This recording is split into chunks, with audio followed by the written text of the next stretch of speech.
Bang! The padlock on my barn door exploded into twisted metal fragments. The sharp crack of breaking steel chewing across the valley like a gunshot.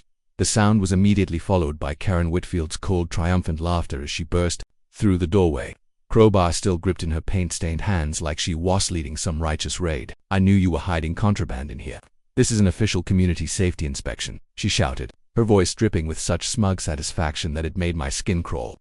The red and blue lights of police cars were already flashing outside, casting eerie shadows across Karen's flushed face as she stood there grinning like she'd just uncovered the crime of the century. "You can't escape the law anymore. You could DV later," she screamed again, each word delivered like a personal verdict against my very existence. But what Karen didn't know was that the moment she broke that lock and charged into my property, she hadn't just triggered my newly installed security system. She had also accidentally revealed exactly what she'd been trying to hide from the world her entire miserable life. Welcome to Harper Stories, folks. Are you ready for this ride? I'd been peacefully working in my barn that Tuesday afternoon, carefully restoring a gorgeous antique decor that belonged to Mrs. Patterson, one of my most loyal woodworking customers. The piece was a genuine 1920s mahogany beauty with intricate carvings that required the delicate touch I'd inherited from my grandfather, along with his property and the skills that came with it. Mason Brooks, that's me, 35 years old, single and perfectly content living the quiet life of an independent craftsman on the land my grandparents had left me. Sure, I wasn't this most social guy in Willowbrook Heights, and maybe I kept to myself more than the neighborhood association would prefer, but I paid my taxes, minded my own business, and created beautiful furniture that people treasured. The barn had been my sanctuary for the past 3 years since I'd moved back to take care of the property, a place where I could work with my hands and forget about the complications of modern life. The smell of wood stain and the satisfying rhythm of sandpaper against grain had become my meditation, my escape from a world that seemed increasingly dominated by people like Karen Whitfield. But apparently living peacefully and minding your own business was somehow suspicious behavior in the eyes of our self-appointed neighborhood. Karen had been the Homeowners Association president for the past 2 years, ever since she'd moved into Denny Borehood with her lawyer husband, David, and she'd made it her mission to transform our quiet community into some kind of suburban police state. She was the type of woman who measured her neighbor's grass with a ruler and filed complaints if it was a 4 and too long, who organized emergency meetings about the color of someone's mailbox, and who somehow always knew exactly when people were coming and going from their homes. At 48, she had the kind of sharp, predatory features that made you think of a hawk circling overhead, always looking for something to swoop down on. And she dressed like she was constantly heading to some important business meeting, even when she was just walking a tiny yapping dog around the block. Her voice had this particular quality that could cut through glass, especially when she was in what she called her community leadership mode, which seemed to be her default setting most days. It tried to stay off her radar by keeping my property immaculate and avoiding neighborhood gatherings. But somehow I had the distinct feeling that my very existence annoyed her, like I was some kind of stubborn stain she couldn't quite scrub away from her perfect suburban vision. The sound of car doors slamming outside had interrupted my peaceful afternoon, followed by the heavy footsteps of what were police officers walking across my gravel driveway.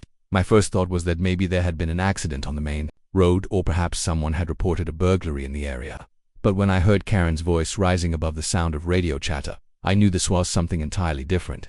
Through the barn's small window, I could see her gesticulating wildly at twin-uniformed officers, pointing dramatically toward my barn like she was directing them toward some dangerous crime scene. Sheriff Rodriguez, a decent man I'd met a few times at the hardware store, looked distinctly uncomfortable as Karen continued her animated presentation while his younger partner kept glancing around like he was expecting armed resistance to emerge from behind my woodpile. The whole scene had an air of reluctant obligation about it, like these officers had been dragged into something they didn't want to deal with, but couldn't legally. Karen, on the other hand, was practically vibrating with excitement, bouncing on her toes like a child on Christmas morning who was about to unwrap the present she'd been waiting for all year.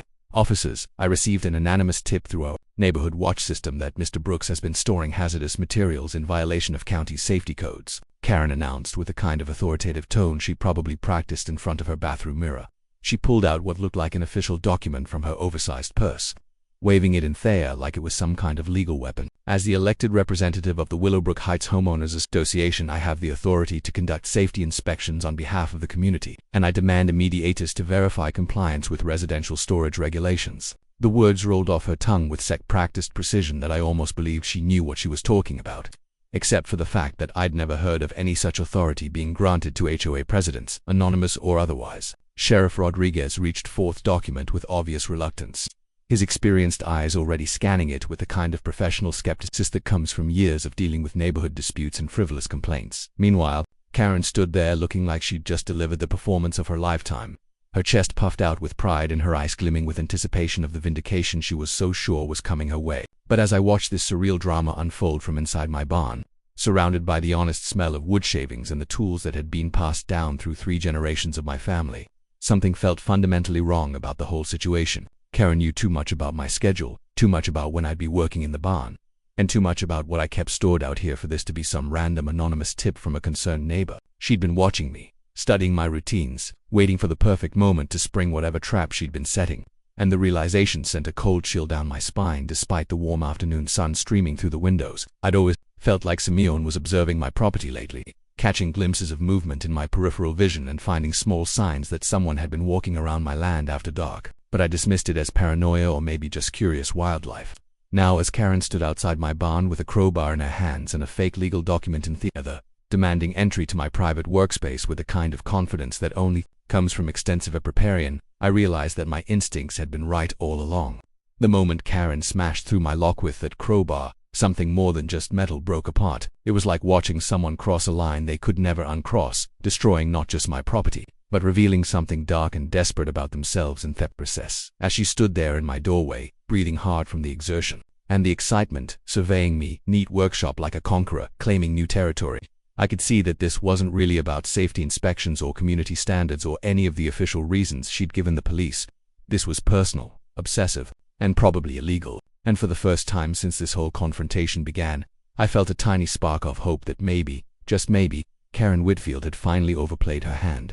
The way Sheriff Rodriguez was staring at the document in his hands, his brow furrowed, with growing confusion and suspicion, suggested that he was beginning to reach the same conclusion. But when something small and metallic fell from Karen's jacket pocket and hit the concrete floor with a distinctive clink, followed by what looked like a folded piece of paper, I knew that this strange afternoon was about to become a whole lot more interesting. The metallic object that had clattered across my concrete floor was a brass key, old and worn, attached to a small ring that didn't belong to anything on my property, but it was the folded piece of paper that had fallen alongside it that made my blood run cold when Sheriff Rodriguez bent down to examine it more closely. In neat printed handwriting, someone had written Brooks Property, Tekken Ike 1 acquisition, along with what appeared to be a rough sketch of my land boundaries and several cryptic notes about resistance assessment and timeline acceleration.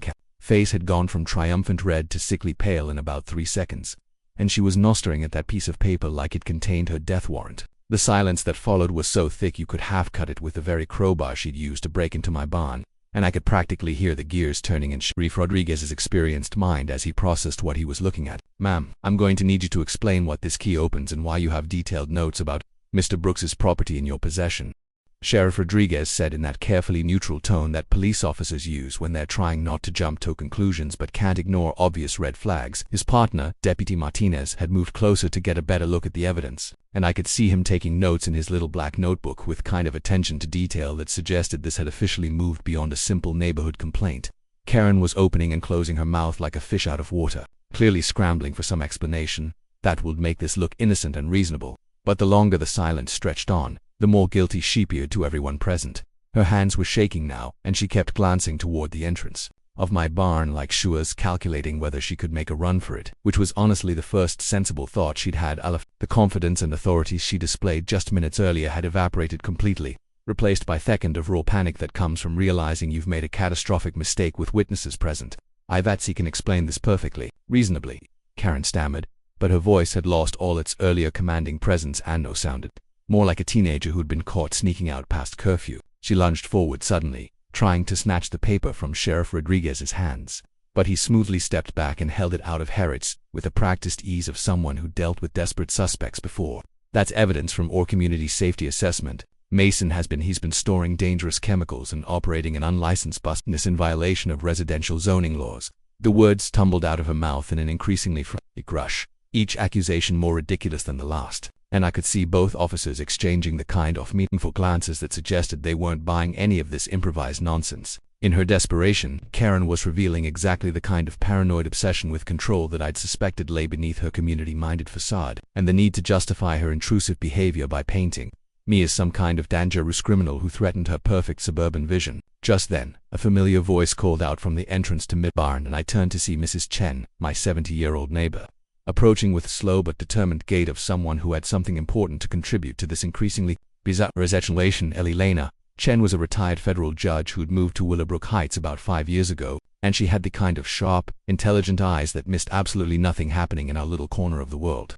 She was carrying her ever-present digital camera, and she had that particular expression on her face that I'd learned meant she'd been documenting something interesting for her neighborhood watch records. Excuse me, officers, but I couldn't help but overhear the commotion, and I believe I might have some relevant information about Mrs. Whitefield's recent nighttime activities around Mr. Brooks's property, she said in the crisp, precise diction of someone who'd spent decades speaking in courtrooms. Karen's eyes went wide with what looked like genuine terror as Mrs. Chen approached, and I got the distinct impression that whatever our retired neighbor was about to share wasn't going to be good news for our self-appointed HOA enforcer. What kind of information are you referring to, Mrs. Chen? Sharif Rodriguez asked, clearly grateful to have someone who might be able to shed some light on this increasingly confusing incident. The elderly woman smiled with the kind of satisfaction that comes from having anticipated exactly this moment, and she began scrolling through the images on her camera's digital display with practiced efficiency.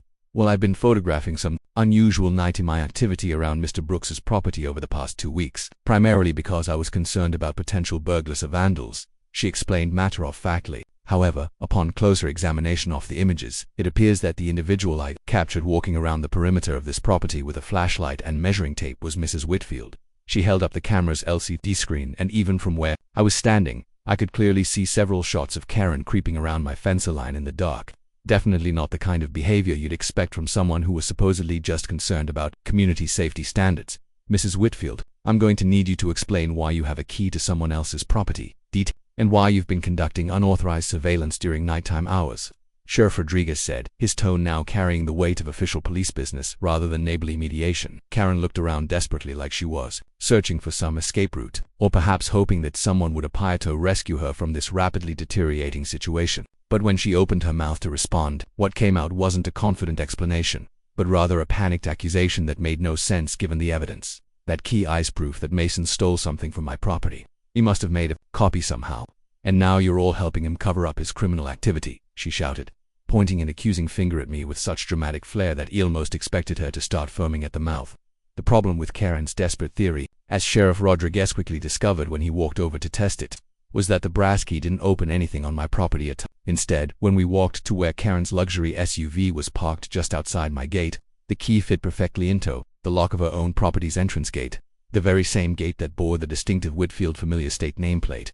The silence that followed this revelation was so profound that I could hear distant traffic, and Karen's face suggested she was finally understanding that her carefully planned morning had gone spectacularly wrong in ways she'd never anticipated. The ringtone that suddenly pierced the tense silence around my barn was one of those generic iPhone sounds, but the name that flashed across Karen's phone screen when it lit up made everyone freeze in place like we'd all been turned to stone. Bosk Pacific Development Corp glowed there in bold white letters against the black background, and I watched Karen's face cycle through about 6 different emotions in the space of 2 seconds, settling finally on what could only be described as pure, unadulterated panic. She fumbled for the device like it was a live grenade, desperately trying to silence it before anyone else could process what they'd just seen. But it was far too late for that kind of damage control. Sheriff Rodriguez had noticed Deputy Martinez was already jotting down notes with renewed interest, and Mrs. Chen had that particular expression on her face that retired federal judges get when they spot a smoking gun in the courtroom. The pieces of this bizarre puzzle were starting to come together in ways that painted a picture I didn't want to believe. But the evidence was ringing in Karen's trembling hands. Ass stared at all of us like a cornered animal looking for an escape route that simply didn't exist. Are you going tones were that, Mrs. Whitfield? Sheriff Rodriguez asked in the kind of tone that suggested this wasn't a question so much as a polite command from someone who was rapidly losing patience with evasive answers and suspicious behavior. Karen clutched the phone to her chest like she was trying to smother it into submission, shaking her head with that kind of desperate energy that comes from knowing you're about to be exposed for something terrible. It's just a spam call. You know how these telemarketers are, always calling at the worst possible times with their fake business names and their attempts to scam honest people like us, she babbled. But her voice had gone up about 3 octaves, and she was speaking so fast that the words were practically tripping over each other. The phone had stopped ringing by now, but the damage was already done, and I could see the wheels turning in everyone's heads as they tried to figure out exactly what a homeowners association president would be doing with direct contact to a development corporation, especially one that seemed to have a detailed interest in my property. The implications were starting to become clearer, and none of them were good for Karen's rapidly crumbling story about community safety inspections and anonymous tips from concerned neighbors. As if the situation wasn't surreal enough already, The sound of boots on gravel announced the arrival of Jake Morrison, my electrician friend who'd been scheduled to come by this afternoon to check on the security system he'd installed for me just last week. Jake was 29, built like a linebacker, and had the kind of practical intelligence that comes from years of troubleshooting complex electrical problems, which made him exactly the kind of witness I was grateful to have showing up at that moment. "Hey Mason, sorry I'm running a bit late, but I wanted to make sure the motion sensors were calibrated properly after that storm we had Monday night," he called out as he approached, then stopped dead in his tracks when he saw the crowd of people standing around my barn, along with the police cars and the general atmosphere of barely controlled chaos. His eyes took in the broken lock, Karen's flushed and panicked appearance, the official-looking papers in Sheriff Rodriguez's hands, and the way everyone seemed to be staring at him like he'd just walked into the middle of a very important conversation. Did I miss something here? Because this looks a lot more complicated than a routine security system check," he said with a kind of careful diplomacy that comes from growing up in a small town where everyone knows everyone else's business. "Mr. Morrison, your timing might be perfect," Sheriff Rodriguez said, clearly recognizing an opportunity to get some additional perspective on this increasingly complex situation. "We're trying to understand some unusual activity that's been happening around Mr. Brooks' property, and since you've been working on his security system, you might have some relevant information." Jake nodded slowly, pulling out his tablet and scrolling through what appeared to be installation records and system logs with the methodical precision of someone who documents everything for insurance and liability. "Well, I can tell you that when I installed Mason's cameras and motion sensors last Tuesday, I also did some work for several other houses in the neighborhood over the past month, all at the request of Mrs. Whitfield," he said, glancing over at Karen with an expression that was starting to show signs of concern. "She said it was part of some kind of community-wide security upgrade that the HOA had approved, and she wanted me to install what she called discrete monitoring equipment to help with neighborhood watch activities." The way he said those last few words made it clear that he was beginning to have second thoughts about exactly what kind of monitoring had been taking place. Karen's phone rang again, and this time the caller ID showed a different name that made my blood run cold in an new way. David Offers appeared on the screen, and I realized that her husband, attorney David Whitfield, was calling from his law practice, probably wondering why his wife wasn't answering her phone during what should have been a routine neighborhood matter. Karen stared at the device like it had just grown fangs. Andy could practically see her calculating whether answering would make things better or worse, which was probably not the kind of decision someone should have to make about talking to their spouse. "I think you should take that call, Mrs. Whitfield," Sheriff Rodriguez said firmly, and there was something in his tone that suggested he was curious to hear how she was going to explain this situation to the one person who should theoretically be on her side, no matter what. The phone continued to ring insistently, and with each electronic chime, Karen seemed to shrink a little bit more, like the sound was physically draining away whatever confidence she had left. When she finally answered with a shaky "Hello, David," the conversation that followed was brief, tense, and conducted in the kind of hushed tones that people use when they're trying to have a private discussion in front of an audience. But even though we couldn't hear both sides of the conversation, Karen's responses were telling enough to paint a pretty clear picture of what was happening on the other end of the line. "No, I'm still at the Brooks property. Yes, there are officers here. No, everything is not fine. David, what do you mean? What key am I talking about?" Her voice got smaller and more defensive with each response, and by the time she hung up, she looked like someone who'd just been told that their safety net had been cut loose without warning. "He's coming over here right now," she announced to no one in particular, and for the first time since this whole bizarre afternoon had started, I got the distinct impression that David Whitfield's arrival might not be the rescue Karen was hoping for. The sleek black BMW that pulled into my driveway 15 minutes later belonged unmistakably to attorney David Whitfield, and the way he stepped out of the vehicle told me everything I needed to know about how this conversation was going to go. David was a tall, distinguished man in his early 50s with the kind of silver-touched hair and expensive suit that screamed successful lawyer, but today he looked less like a confident legal professional and more like someone who'd been dreading this exact moment for quite some time. He walked toward our little gathering with measured pace of a man who was choosing his words very carefully, and when his eyes met Karen's across the burn entrance, the expression on his face wasn't concern or confusion. It was disappointment so deep it was almost painful to witness. "Karen," he said simply, and that single word carried more weight than most people's entire speeches. "You promised me you would stop this after what happened with the Henderson family." The silence that followed his statement was so complete that I could hear a hawk calling from somewhere high overhead, and I watched Karen's face crumble as she realized that whatever she'd been hoping for from her husband's arrival, it wasn't going to be the rescue she'd been counting on. Sheriff Rodriguez stepped forward with the kind of professional courtesy that comes from years of dealing with complicated domestic situations that intersect with criminal investigations. "Mr. Whitfield, I'm Sheriff Rodriguez, and I need to ask you some questions about your wife's activities and her connection to Pacific Development Corporation," he said, holding up the paper that had fallen from Karen's pocket, along with what appeared to be several additional documents that had been discovered during a more thorough search of her purse. David's shoulder sagged slightly as he looked at the evidence, and I got the distinct impression that he was seeing confirmation of suspicions he'd been harboring for quite some time, rather than learning about his wife's behavior for the first time. "Sheriff, I want you to know that I've been completely unaware of any specific illegal activities my wife may have been engaged in, but I have been concerned about her obsessive behavior regarding certain properties in our neighborhood for months now," he said with the careful precision of someone who understands exactly how his words might be used in a legal context. The way he avoided looking directly at Karen while he spoke suggested that this conversation was probably going to end their marriage as well as her freedom. "What do you mean by obsessive behavior, Mr. Whitfield?" Deputy Martinez asked, his pen poised over his notebook as he prepared to document what was clearly becoming a much more serious investigation than anyone had anticipated when this afternoon started. David glanced at his wife with what looked like genuine sadness mixed with resignation, like he was mourning the person he thought he'd married while simultaneously accepting the reality of who she'd become.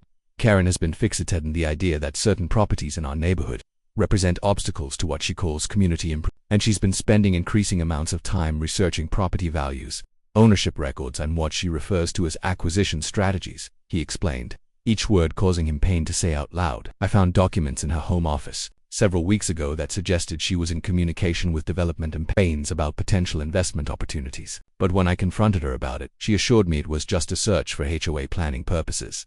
The way his voice trailed off at the end of that sentence made it clear that he'd never really believed that explanation, but had chosen to hope for the best rather than face the ugly truth about what his wife was doing. Karen finally found her voice, but instead of the confident authority she displayed, what came out was a desperate plea that sounded more like a child trying to talk her way out of serious trouble. "David, you don't understand the pressure we're under. The property values in this neighborhood are stagnating, and people like Mason here are holding back progress with their stubborn refusal to modernize and contribute to community development." Her voice was rising with each word, and she was gesticulating wildly as she tried to make her case for why her behavior was somehow justified and reasonable. "I'm not the criminal here. I'm the only one who has the vision and the courage to do what needs to be done for the good of everyone who lives in Willowbrook Heights." The passion in her voice was genuine, but it was the passion of someone who had convinced herself that her selfish desires were noble sacrifices for the greater good. And listening to her try to justify stalking and harassment as community service was honestly one of the most disturbing things I'd ever witnessed. But it was what happened next that drove home just how far down this rabbit hole Karen had fallen and how much damage she'd been willing to do to get what she wanted. Sheriff Rodriguez pulled out his phone and showed David a series of text messages that had been recovered from Karen's device during their initial examination. Messages that detailed not just her communications with Pacific Development Corporation, but also her efforts to manufacture complaints against me and at least 3 other property owners in the neighborhood. M. Whitfield. These messages indicate that your wife has been systematically dinting the daily routines of multiple residents, filing false reports with various county agencies, and coordinating with external parties to create what appears to be a harassment campaign designed to pressure people into selling their homes, he explained with the kind of clinical detachment that comes from years of dealing with human nature at its worst. David's face went completely white as he scrolled through the evidence, and when he looked up at his wife, the last traces of sympathy had disappeared from his expression, replaced by the kind of cold professional assessment that successful attorneys use when they're evaluating whether a case is worth taking to trial. "Karen, what you've done here isn't just morally wrong, it's criminal conspiracy, and I cannot and will not be a party to covering this up," David said with the finality of someone who had just made a decision that would change both of their lives forever. The way Karen's face crumpled when she heard those words was most pitiful, but it was the kind of self-inflicted tragedy that comes from choosing personal gain over basic human decency, and I found it difficult to feel sorry for someone who had been willing to destroy multiple families for her financial benefit. The text message that Sheriff Rodriguez discovered buried deep in Karen's phone history was thickened of communication that transforms a local harassment case into a federal investigation overnight. Phase 2, ready. If Brooks resists, execute the Chen plan as a warning to others. Henderson President confirms effectiveness of pressure tactics. The words were cold, clinical, and terrifying in their implications, especially when I realized that Mrs. Chen and I weren't just random targets, but carefully selected obstacles in some kind of larger scheme that had been operating successfully for quite some time. Deputy Martinez was already on his radio calling for FBI assistance while Sheriff Rodriguez continued scrolling through what appeared to be months of coordinated communications between Karen and multiple parties, including detailed surveillance reports, property assessments, and what could only be described as psychological profiles of various neighborhood residents. The stascopy of what we were looking at was staggering, and I felt a chill run down my spine as I began to understand that the peaceful little corner of Willowbrook Heights had been transformed into some kind of testing ground for acquisition through intimidation and harassment.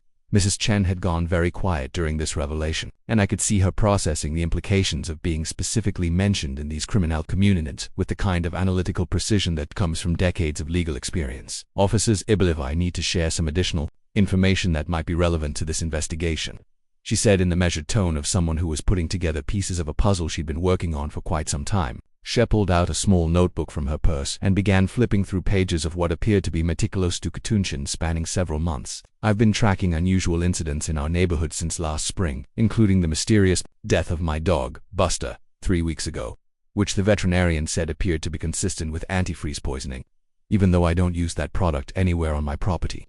The matter-of-fact way she delivered this information was somehow more chilling than if she'd been emotional about it, and I watched Karen's face go completely white as she realized that Mrs. Chen had been building a case against her for months without anyone knowing about it.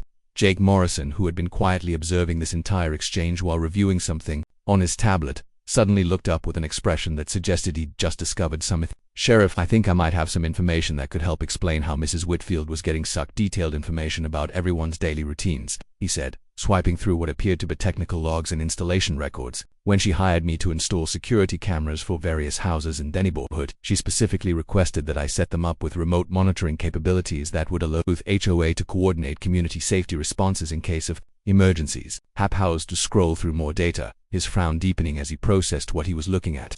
"But according to Theox's logs I'm seeing here, someone has been using those monitoring capabilities to track people's movements, document schedules, and even record private conversations in outdoor areas. I installed tracking software in all these systems as a security measure, and it looks like Mrs. Whitfield has been conducting systematic surveillance on at least 12 different households for the past 4 months. The implications of this revelation were staggering, and I could see Sheriff Rodriguez making rapid calculations about the potential scope of privacy violations and criminal conspiracy charges that were about to come into play. But it was the phone call that interrupted our discussion that drove home the scope of what we were dealing with. Sheriff Rodriguez's radio crackled to life with a priority message from FBI Special Agent Sarah Yoon, Mrs. Chen's niece, who had been monitoring communications related to Pacific Development Corporation as part of an ongoing federal investigation into real estate fraud and money laundering operations. "Sheriff, we've been tracking Pacific Development Corp. for the past 18 months as part of a multi-state investigation into systematic property acquisition schemes targeting rural and suburban communities." Agent Chun's voice came through clearly. "Despite the static, we have evidence that they've been using local coordinators in at least 5 states to identify properties with development potential and then employing harassment, intimidation, and fraud to force sales at below market prices. If you have someone in custody who has been working with Pacific Development, we need to coordinate immediately because this could be the break we've been waiting for." The radio fell silent after that transmission, but the impact of what we just heard was reverberating through everyone present like shockwaves from an explosion. Karen had been growing increasingly agitated during this entire exchange, pacing back and forth near the entrance to my barn like a caged animal, looking for an escape route that simply didn't exist. When she finally spoke, her voice had taken on the desperate quality of someone who knows they're cornered, but is still hoping for some miracle that will make all their problems disappear. "You people don't understand what you're interfering with here. Pacific Development Corporation represents millions of dollars in investment that could transform this entire region into something prosperous and modern instead of the backward rural wasteland it's becoming."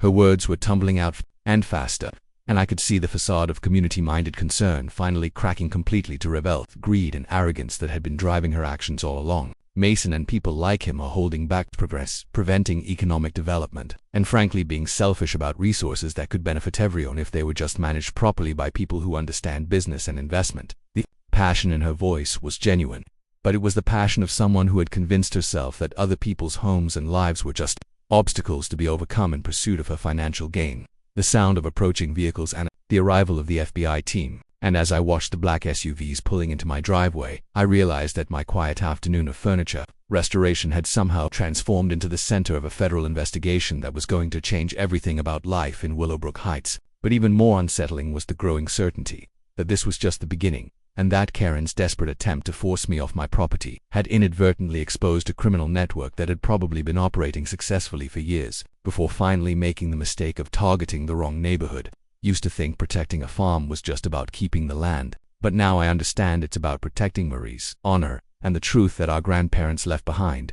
Jason Miller, Screenwriter, Harper Stories, Chicago. The motion sensor alert on Jake's security app went off at exactly 11:47 p.m., 3 hours after the FBI had finished their initial interviews, and everyone had supposedly gone home for the night. I'd been lying in bed, staring at the ceiling, and trying to process everything that had happened when my phone buzzed with the automated warning that someone was moving around near my barn with deliberate purpose rather than just passing through. The infrared cameras that Jake had installed showed 3 figures approaching my property from the back fence line, moving with the kind of coordinated stealth that suggested this wasn't some random vandalism or teenage prank, but rather a carefully planned operation designed to accomplish something specific before anyone could stop them.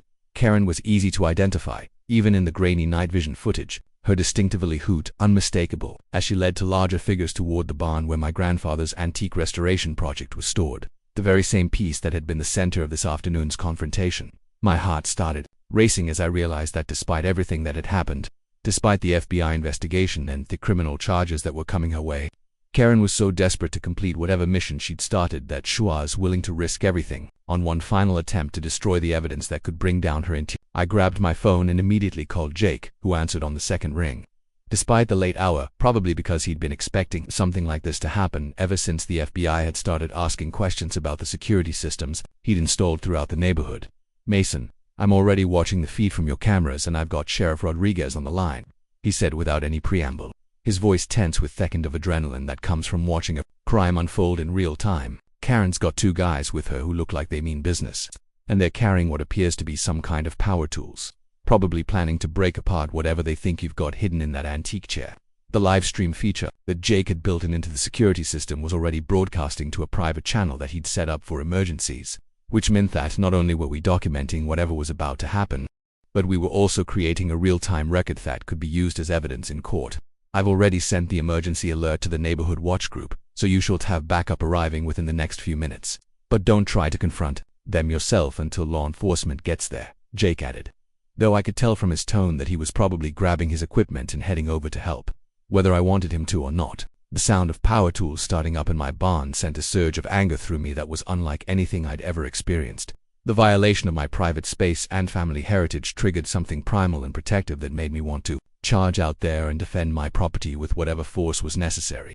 But instead of acting on that impulse, I forced myself to stay calm and think strategically about how to handle this situation in a way that would maximize the chances of these criminals being caught and prosecuted rather than just scared away to try again another night. The live stream was already attracting viewers from the neighborhood watch group, and I could see comments starting to appear from people who recognized Karen and were expressing shock and outrage at what they were witnessing.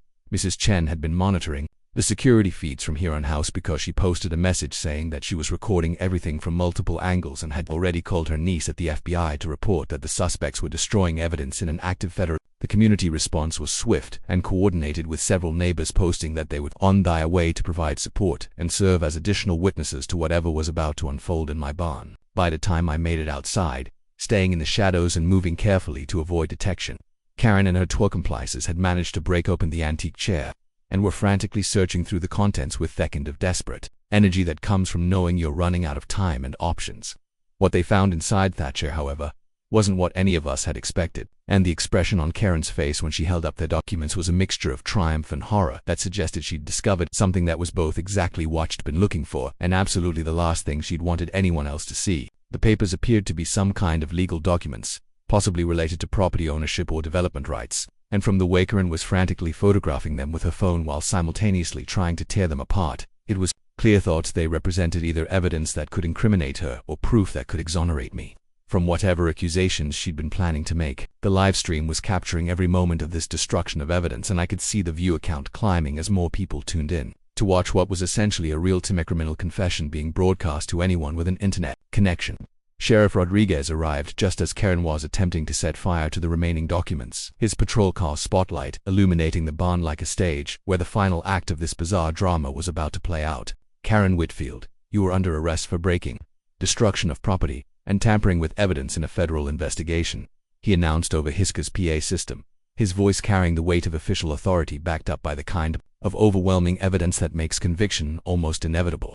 Karen's 2 accomplices immediately dropped their tools and attempted to run, but they were quickly surrounded by what appeared to be half the neighborhood, including several people never met who had been following the live stream and decided to come provide backup for their community. The Halessian had an almost surreal quality and like something out of a movie where the villains are finally cornered by an angry mob of citizens who have had enough of being victimized and are ready to take back control of their need from the criminals who have been terrorizing them. But it was what happened next that provided the satisfying conclusion that this whole ordeal deserved, because as Karen stood there covered in soot from her failed arson attempt, surrounded by police officers and angry neighbors while being recorded by multiple cameras for a live stream audience that had grown to include people from all over the county, she made one final desperate attempt to toe-shift blame and avoid responsibility for her actions. This is all a setup. Mason Brooks has been working with organized crime to launder money through fake antique sales, and I was just trying to expose the truth before he could destroy the evidence, she screamed, pointing at me with the kind of wildy desperation that comes from someone who has completely lost touch with reality. The problem with her accusation, as Jake was quick to point out through the livestream's audio feed, was that every single action she'd taken tonight had been documented and recorded, showing clearly that she had initiated the break-in, destroyed the evidence, and attempted to commit arson, all while her supposed victim was safely inside his house, following proper legal procedures and cooperating fully with law enforcement. The documents that Karen had tried so desperately to destroy contained something far more significant than any of us could have imagined. And when FBI agent Sarah Chen finally pieced together the fragments that had survived Karen's attempted arson, the scope of Pacific Development Corporation's criminal enterprise became crystal clear in ways that none of us had anticipated. Inside my grandfather's antique chair, carefully preserved in a hidden compartment that had been sealed for over 15 years, was the original last will of my grandparents, along with detailed property surveys, mineral rights documentation, and most damaging of all, a series of forged documents that Pacific Development had been using to claim ownership of land throughout the county for more than a decade. Their irony was perfect in its brutal simplicity. Karen had been so obsessed with getting her hands on what she thought was evidence that could help her steal my property that she'd accidentally exposed the very proof that would send her and her criminal associates to federal prison. For a very long time, Agent Chen explained that these documents represented the missing piece of their investigation. The concrete evidence they needed to prove Pacific Development Corporation had been systematically defrauding property owners across 5 states using forged paperwork, intimidation tactics, and corrupt local officials who were willing to look the other way in exchange for financial compensation. Karen's final legal reckoning came 6 months later in federal court, where she faced a judge who had run out of patience with her attempts to portray herself as a misunderstood community leader rather than the architect of a criminal conspiracy that had destroyed multiple families and corrupted local government institutions. The charges against her read like a masterclass in white-collar crime. 9 federal felonies, including conspiracy to commit mail fraud, money laundering, obstruction of justice, bribery of public officials, criminal violence, destruction of evidence, breaking, attempted arson, and racketeering as part of an organized criminal enterprise. Her sentencing hearing was standing room only, filled with victims from across the region who had finally gotten the opportunity to tell their stories about how Pacific Development Corporation's systematic harassment had nearly cost them their homes, their savings, and in some cases their mental health. Karen sat at the defendant's table, looking smaller and more defeated than I'd ever seen her, all traces of her former arrogance and entitlement replaced by the hollow-eyed resignation of someone who had finally been forced to confront the real consequences of their actions. When the judge sentenced her to 8 years in federal prison, followed by 5 years of supervised probation, and ordered her to pay full restitution to all identified victims, the collective sigh of relief from the courtroom was audible, even from the back row where I was sitting. Pacific Development Corporation itself was dismantled completely, its assets seized and liquidated to provide a compensation for the hundreds of victims who had been identified during the FBI's expanded investigation. The company's executives received even harsher sentences than Karen, with the CEO getting 15 years and the coup getting 12, while the network of corrupt local officials who had been taking bribes to facilitate the fraudulent land transfers was removed from office and prosecuted to the full extent of federal law. Deputy Martinez, who had been secretly taking payments from Karen to file false reports and delay investigations, received 3 years in prison and lost his law enforcement certification permanently, serving as a reminder that corruption has consequences, regardless of which side of the badge you're on. The cleanup process took nearly 2 years to complete, but when it was finished, the difference in our community was remarkable. Property values stabilized, local government became more transparent and accountable, and the atmosphere of fear and a suspicion that had been hanging over Willowbrook Heights for so long finally began to lift. As for me, the compensation I received from the Victim Restitution Fund allowed me to transform my small woodworking business into something much more meaningful and community-focused than I'd ever imagined possible. Mason's Heritage Wood. They became a non-profit organization that teaches traditional craftsmanship to at-risk youth while also providing affordable furniture restoration service to elderly residents and low-income families throughout the county. The barn where this whole adventure started is now a bustling workshop where teenagers learn skills that connect them to the kind of honest, productive work that builds character and self-respect. And every piece they create carries a small brass plaque that reads, "Built with pride in Willowbrook Heights." Mrs. Chen was elected as our new HOA president in a landslide vote, and under her leadership, we've established a community protection fund that provides legal assistance to any resident who faces harassment or intimidation from developers or other predatory businesses. Jake Morrison expanded his electrical business to include comprehensive security consulting, and he now travels throughout the region, helping other communities protect themselves from consecutive systematic surveillance and harassment that nearly destroyed ours. David Whitfield made the difficult but honorable decision to dedicate his legal practice to representing victims of real estate fraud, working pro bono to help families recover from the damage that his wife and her associates had inflicted on their lives. He divorced Karen before her trial began, but he also established a charitable foundation in her name that provides counseling and financial assistance to people who have been victimized by white-collar crime, turning his tragedy into something that could help others heal from similar experiences.